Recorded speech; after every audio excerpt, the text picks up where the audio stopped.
Court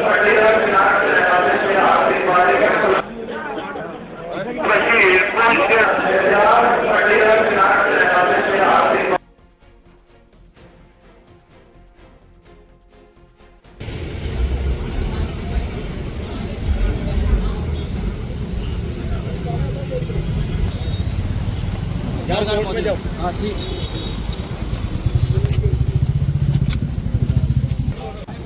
दिसंबर में जाएगा मामला।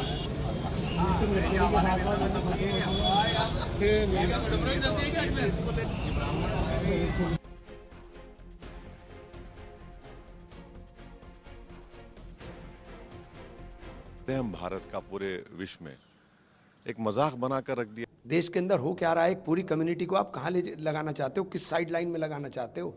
आप उनके धार्मिक स्थल नहीं छोड़ रहे, आप उनकी प्रॉपर्टीज के ऊपर आप नहीं छोड़ना चाहते। आप क्या करना चाहते हो हमारे साथ, हमें लगाना कहाँ चाहते हो वो बता दो। आप कौन कौन सी मस्जिद के नीचे ढूंढते फिरेंगे, कौन कौन सी मस्जिदों के नीचे ढूंढेंगे? कोई लिमिट है या नहीं है? 1991 वर्षिप एक्ट बिल्कुल साइड में लगा दिया। देश के अंदर करना क्या चाह रहे हैं, अपने राजनीतिक हित को साधने के लिए? क्या ख्वाजा साहब का दरगाह मंदिर की जगह है? इसको लेकर अजमेर में एक वाद दायर हुआ और भारत सरकार के 3 पक्षों को नोटिस जारी हुआ है। हमारे साथ हैं ख्वाजा साहब के वंशज और दीवान साहब के बेटे और उत्तराधिकारी सैयद नसरुद्दीन चिश्ती। ये कहा गया कि यहाँ तो ख्वाजा साहब की जो दरगाह है वो मंदिर की जगह है। बिल्कुल निराधार है, झूठे तथ्यों पर आधारित है। ऐसा जो कहा जा रहा है बिल्कुल गलत है। तारीख में ऐसा कोई जिक्र नहीं है। गरीब नवाज की बारगाह 850 साल से यहाँ पर है और पूरा 800 साल का इतिहास है। किसी भी इतिहास के अंदर आपको कहीं ऐसे देखने को नहीं मिलेगा।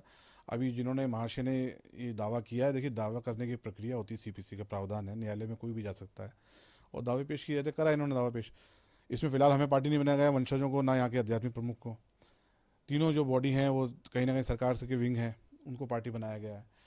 लेकिन जहाँ तक ये इन्होंने जो किताब कोट कर रहे हैं हरविलास शारदा जी की, हरविलास शारदा ने लिखा है 1911 में कि जो जहां पर मजार है उसके नीचे शिवलिंग है। खोद के देखा जाए कई तहखाने हैं, दावा किया गया है। यह भी कहा गया कि जो बुलंद दरवाजा है उस पे जो मलबे हैं वो हिंदू प्रतीक हैं। देखिए कहा गया में और ऑथेंटिक प्रूफ में बहुत फ़र्क होता है। हरविलास शारदा जी एक सम्मानित व्यक्ति थे, लेकिन इतिहासकार नहीं थे। इतिहासकार कभी भी इतिहास लिखता है तो वो अपनी किताब के अंदर उसका रेफरेंस लिखता है कि उसने ये बात कहाँ से ली। हरविलास शारदा जी की किताब आप देख लें, 1910-1912 में पब्लिश हुई, रिपब्लिश 1920 में हुई, फिर 1940 में हुई। उसकी कोई ऑथेंटिसिटी नहीं है।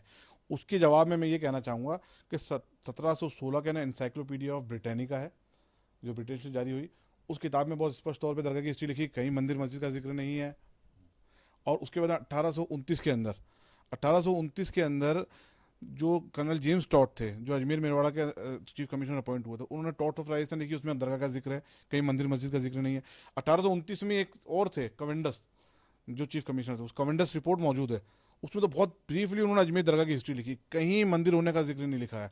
और उसके अलावा जो अजमेर दरगाह का एक विवाद था मुतवल्ली शिप को लेकर के, जो AIR 1947 प्रीवी काउंसिल जो दीदेन एपेक्स कोर्ट थी 47 से पहले, उसका एक जजमेंट है रिपोर्टेबल जो पेज नंबर 1 पे है। उसमें अजमेर दरगाह की पूरी हिस्ट्री लिखी, कौन सी तामीर कब हुई और दरगाह कैसे बनी।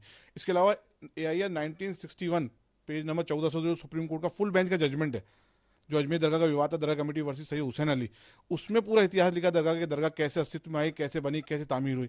इसके अलावा जब दरगाह Khwaja Sahab act management act बन रहा था हमारा, तो उस वक्त 1950 में जस्टिस गुलाम हसन थे जो इलाहाबाद हाईकोर्ट के सिटिंग जज थे। उन्होंने बाकायदा यहाँ पर उनको इंक्वायरी के लिए भेजा था। वो इंक्वायरी कमेटी के अध्यक्ष थे। उसकी इंक्वायरी कमेटी रिपोर्ट पार्लियामेंट में पेश हुई है 1950 की। उसमें उन्होंने पूरी दरगाह की हिस्ट्री लिखी है, कौन सी इमारत कब बनी, कौन सी इमारत कहाँ है, कैसे है, ऐसा कहीं जिक्र नहीं आया। शारदा ने लिखा है कि जो वहाँ ब्राह्मण एक परिवार था जो चंदन का लेप करता था और आज भी हिंदू पद्धति से वहाँ आप लोग घंटी बजाते हो। नहीं, बिल्कुल सरासर झूठ है। ऐसा आज कुछ भी नहीं होता, ना पहले कभी ऐसा होता था। हरविलास शारदा जी की किताब में उन्होंने जो लिखा है उसकी कोई ऑथेंटिसिटी नहीं। ब्राह्मण फैमिली था नहीं, ऐसा कहीं हमने तारीख में हमने कहीं ऐसा नहीं पढ़ा कुछ था। देखिए यहाँ पर मुतवल्ली हुए हैं, मुतवल्ली ने भी अपनी सेवाएं दी है। मुतवल्ली जो मैनेजर बोलते हैं अपन, जैसे नॉन मुस्लिम हुए, उन्होंने अपनी सेवाएं दी हैं। उसके अलावा आपको कई 8-10 मुतवल्ली हुए हैं, जिसमें खांडे राव सबसे ज़्यादा फेमस थे, उन्होंने कई खिदमात यहाँ पर अंजाम दी है। उसके अलावा मैं कह रहा हूँ 850 साल के अंदर 1236 में ख्वाजा साहब का विसाल हुआ और उसके बाद से अब तक इतने राजा गुजरे हैं, जिसमें राजपूत समाज के भी थे, मराठा भी थे, सिंधिया वंश के भी थे, इन सबकी आस्था गरीब नवाज की बारगाह से जुड़ी हुई थी। आज आप मज़ार पे जाके देखें गरीब नवाज के जो चारों तरफ कटहरा है चांदी का, वो जयपुर महाराज का चढ़ाया हुआ है। तो उनकी आस्था थी, क्या वो शूरवीर नहीं थे? अगर ऐसा होता तो वो कुछ करते कुछ उसको। उन्होंने ऐसा भी लिखा है कि अकबरनामा हो या शाहजहां हो के काल हो, उसमें कहीं भी मस्जिद का जिक्र नहीं है। जाहिर सी बात है। तो साहब अकबरनामा इसकी बात जो कर रहे हैं, ये तो 250-300 साल 400 साल बाद की बात है ना। 1236 में आपका विशाल हुआ और 1526 में मुगल आए, तो इनमें तो बहुत गैप हो गया। उस वक्त तो काफ़ी तामीर हो चुकी थी दरगाह की।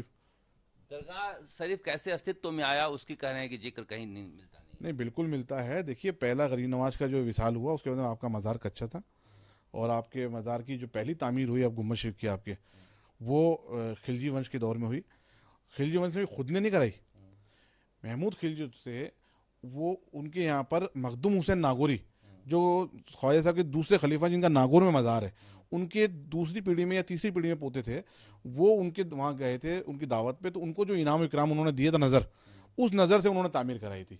तो ये तो पूरी हिस्ट्री मौजूद है इसकी। मैं कह रहा हूँ, जब आप AIR 61 देखेंगे तो उस पर पूरी हिस्ट्री लिखी हुई है। जॉइंट पार्लियामेंट्री कमेटी जो 2002 में अपॉइंट हुई थी दरगाह के लिए वफ़ के ऊपर, उसने अपनी जो 20 दिसंबर 2002 को जॉइंट पार्लियामेंट्री कमेटी ने अपनी रिपोर्ट पेश की पार्लियामेंट में, उसके अंदर देखें आप, उसमें भी पूरी दरगाह की इतने दिनों से किताब पब्लिश हो रही है बार बार, कभी आप लोगों ने इस पर कोई बार बार पब्लिश नहीं हुई है। देखिए, हर बात का जवाब देना उचित नहीं होता है। अब ये महाशय आए हैं, ये आपको मालूम है आज कौन है विष्णु गुप्ता? ये देखिए, मुझे इनके बारे में बैकग्राउंड नहीं मालूम। जैसा बताया जा रहा है कि बैकग्राउंड अच्छा नहीं है इनका, देखने में अभी रिसेंटली मुझे किसी ने एक डॉक्यूमेंट भेजा है, लेकिन मैं किसी भी व्यक्ति का टिप्पणी करना उचित नहीं समझता। अजमेर दरगाह पूरी दुनिया के हिंदू, मुसलमान, सिख, ईसाई सबकी आस्था का केंद्र रही है। ये जनाब तो 2-3 महीने पब्लिसिटी लेके बैठ जाएंगे चुपचाप। इनको ये नहीं मालूम कि इन्होंने पब्लिसिटी के चक्कर में कैसी हरकत करी है कि लाखों करोड़ों जो अनुयायी है गरीब नवाज के, हर मजहब के लोग, उनकी आस्था को किस प्रकार से ठेस पहुंची है। इस पर मैं भारत सरकार से अपील करूंगा, जो प्लेसेस ऑफ वर्शिप एक्ट है उसके अंदर ऑलरेडी प्रोविजन है, लेकिन एक सर्वे वाला इशू अभी मैं वकील साहब के साथ बैठा था, उनसे बात चल रही थी, तो उसके अंदर और अमेंडमेंट करके उसको और मजबूत किया जाए कि कोई क्वेश्चनाइज नहीं करे। क्या कोई सर्वे का आदेश देता है तो आप लोग इजाजत देंगे? देखिए, हम कानून के जो भी न्यायालय का आदेश होगा उसको न्यायिक प्रक्रिया के तहत ही लेंगे, और उसके अंदर जो भी प्रावधान है न्यायालय कानून के अंदर, हम उसको अडॉप्ट करेंगे। इनका मानना है, ख्वाजा साहब के वंशजों का मानना है कि कभी कोई विवाद नहीं रहा।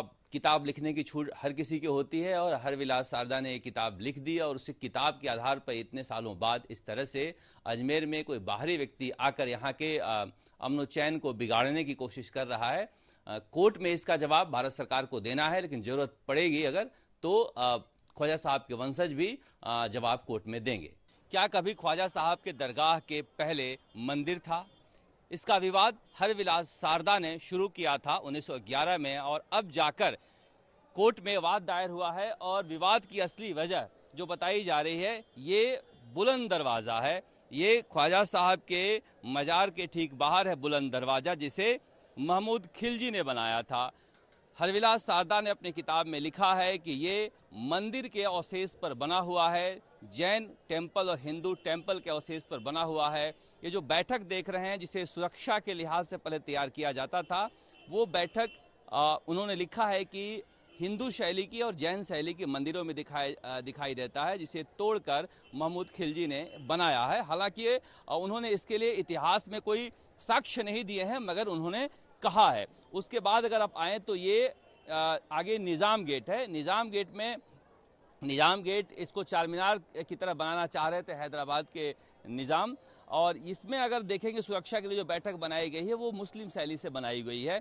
इन दोनों के डिफरेंसेस को लेकर उन्होंने लिखा है कि किस तरह से यहाँ पर कभी जहाँ पर मज़ार है वहाँ नीचे शिवलिंग है, उसके ऐसा ही खुदाई करे, और ये अवशेष बताते हैं कि इस तरह के जो चाहे वो फूल के निशान हो या गुंबद के निशान हो या फिर सुरक्षा के लिहाज से जो बैठक बनाए गए हैं उसके निशान हो, ये हिंदू शैली के हैं। उन्होंने इस बात को कहा है कि महमूद खिलजी जो है आखिर इस शैली का उपयोग बुलंद दरवाज़ा को बनाने में क्यों किया। वो मंदिर को तोड़ता था और मंदिर के तोड़े हुए अवशेष को से बनाया है। हालांकि कहाँ से बनाया, क्या बनाया, क्यों उन्होंने लिखा है, इसे लेकर किताब में कुछ भी नहीं कहा गया है। और ये ख्वाजा साहब की दरगाह इतनी पुरानी है कि मुगलों से आने के पहले का इसका इतिहास है। कहा जाता है कि यहाँ पर मैदान हुआ करता था और मैदान में पृथ्वीराज चौहान के ऊंट बांधा करते थे। अब इनका कहना है ख्वाजा साहब के वंशजों का कि क्या जहाँ ऊंट बांधे जाते हों वहाँ पर मंदिर की कोई जगह हो सकती है क्या? वहाँ पर ख्वाजा साहब रहते थे और एक कच्ची दरगाह बनाई गई थी, मजार बनाई गई थी, जहाँ पर उनके अकीदतमंदों ने इस तरह से एक बड़ा दरगाह शरीफ तैयार कर दिया है जहां पर दुनिया भर के लोग आते हैं। कैमरामैन निखिल शर्मा और चंद्रशेखर के साथ शरद कुमार, अजमेर शरीफ।